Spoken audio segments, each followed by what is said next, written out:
ali, mas não foi como outros dias que tem outros jogos de times que engajam um pouco mais a nível nacional. Sempre que tem um clube de São Paulo e um do Rio de Janeiro, tende a dar um pouco mais certo, né? Tende a funcionar um pouco melhor algumas coisas. Então esse ponto ele é muito importante para que a gente possa sempre olhar a maneira com que vai seguindo as características, né?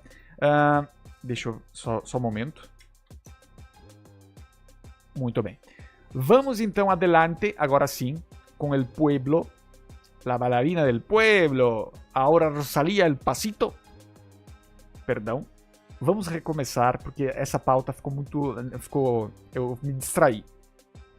Vamos então para a audiência de São Paulo e Fluminense na Globo. A gente viu, durante a nossa apuração aqui dos números de Acerte ou Caia e também do próprio... da própria estrutura do Domingo Legal ali, a gente viu alguns números. Às 18h03, a gente vai indo para trás aqui, por exemplo, para conseguir buscar cada um dos elementos que a gente precisa por aqui. 18h03, futebol na Globo tinha 17,33. Vejam que na entrega depois para o Domingo Legal, o Domingão fica com 14,98 às 18h30, por exemplo. Às 18h03, o futebol tinha 17,33 contra 5 do Domingo Legal. 12 pontos a mais, né? 12 pontos a mais. O aquecimento do futebol na Record tinha 3,79. Mais para trás, às 17h23, o futebol na Globo tinha 16,16, Domingo Legal 6,27 e o Acerte ou Caia 5,54. 16h28, meia hora de jogo, a gente tinha o futebol na Globo com 13,5, Domingo Legal com 6,38.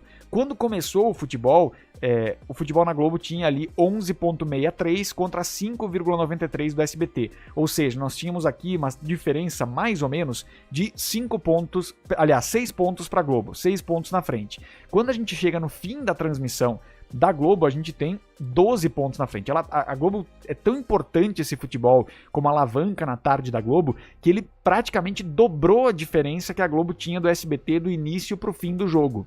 Vejam como é realmente um aumento de share, um esticamento do público acompanhando a TV, acompanhando o futebol, que realmente começa a pegar tração para o público e funciona melhor. Então, realmente, o futebol na Globo, ele consegue fazer o que o futebol na Record não consegue fazer quando a Record não tem um jogo do Corinthians, não tem um jogo do Palmeiras, que seja mais robusto, né? Essa semana a gente teve Corinthians e... não era Bragantino, era Corinthians e...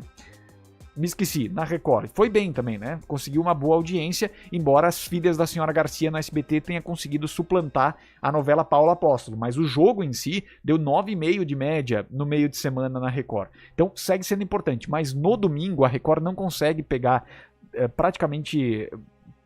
um fim de semana com um jogo que tem interesse para a Grande São Paulo e 2 fins de semana que não tenham. E aí começa a ficar difícil realmente para a Record conseguir ter essa força toda pela frente, né? Então esse é um ponto importante.